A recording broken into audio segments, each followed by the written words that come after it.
I'm producing this video the day after Christmas to reflect a little bit on what has happened throughout the year and where we are likely to go. It probably won't be my last video before the 1st of January, but it just is an opportunity to express some thoughts about how this year has unfolded and the lessons that could be learnt.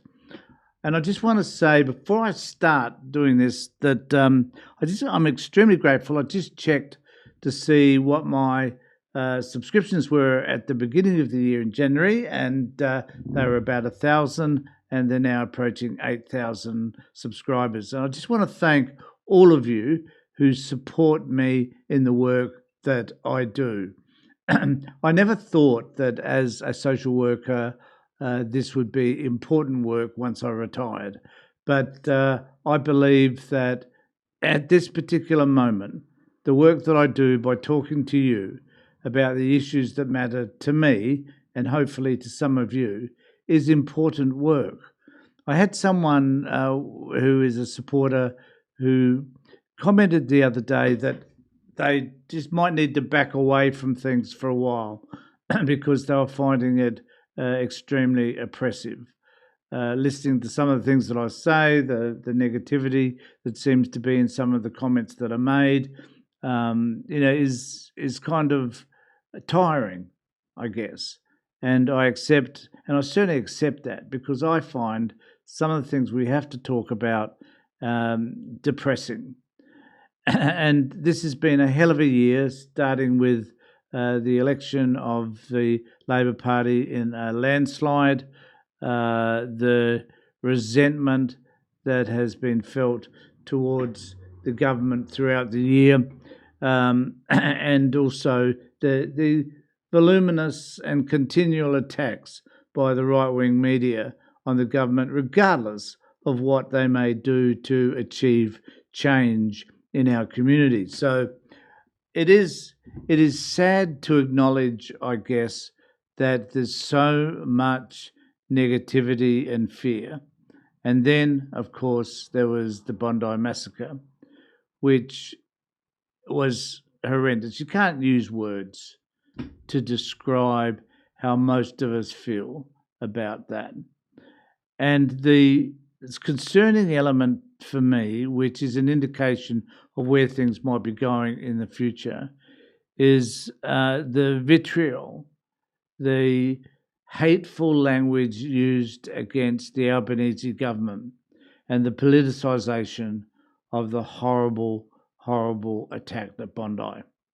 It is hard to fathom why people must insist on expressing resentment, fear, hate towards any particular individual that is a politician doing the best that they can in order to bring people together.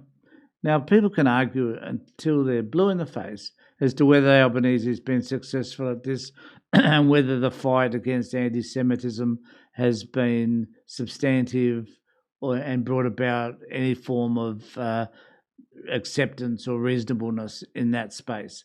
I don't know. In fact, I don't think anybody knows what Albanese could have done differently than what he and his government were able to do. It has presented a unique opportunity, though, to lumber the Labor Party with continual and, I think, inappropriate criticism.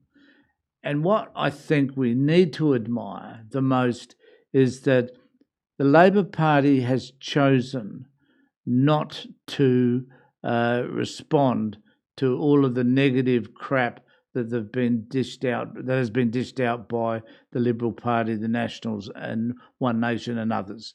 That they've been able to show some restraint in an effort not to politicise the Bondi atrocious massacre. So I think that is in itself a positive. What I am disappointed in as a result of all of this also is the fact that Albanese has invited the President of Israel to Australia. That is a poor move, but it is a move that is expected, I think, to placate the Jewish community and the AJA in particular. The division within the Jewish community in relation to Gaza is profound and is something that we must continue to acknowledge. But I think the government's stand against Israel has not been firm enough. And I'm hoping that next year they take a different perspective. That they do, not only because of recognised Palestine as a state, I think that's an appropriate move to make, but at some point we need to make a stand against those companies and organisations that support Israel in their decimation of Gaza and the genocide which the United Nations has now come to recognise as being the case. That we need to fight against the inhumanities that's happening in Gaza and in other places around the world. But yelling at our politicians, screaming hate towards them around a situation in which, frankly, we're trying to deal with and manage our own sense of hate and disrespect in our community is somewhat baffling, because we should all be working together to bring the country together, to highlight those people that are expressing hate speech and to do something about it, which the government's attempting to do, to incarcerate those people that wish to harm those people, other people in the community. And the government's doing something about that, to support ASIO and their efforts in order to keep the community safe, and the AFP. That all those things are important. But to be yelling at another side, to be criticising them continually without offering one iota of understanding or a solution to the problem, I find reprehensible. I cannot understand, or fail to understand, why they think there's value in doing the very thing that they're trying to prevent, e.g. anti-Semitism. What they're doing on the right of politics is to exacerbate the problem, not improve it, not to make it better, not to make people feel safer, but just the opposite is what will happen. Why in these times, and this is what I really don't understand, is the right wing can't seem to come together with the moderates. I won't say the lefts, but the moderates, in order to be able to work through the issues and to give the community a sense that all parties are heading in the same direction, as opposed to parties divided, parties within factions within parties divided against a single goal, which is for our communities, no matter who they are, Muslim, Jewish, Somalian, LGBTQI plus people, no matter disabilities, no matter who they are, to bring everybody together to support each other seems to be the most important thing we can do. So where do I think this is going to go for next year? I think that this is going to escalate, that there will be further divisions within our communities about how people choose to behave around certain issues. And one of the problems with that is that protesters will be prevented from protesting against almost anything, where governments will be second guessing as to whether protests have got any value at all, when in actual fact protesting is our right. Freedom of speech is our right.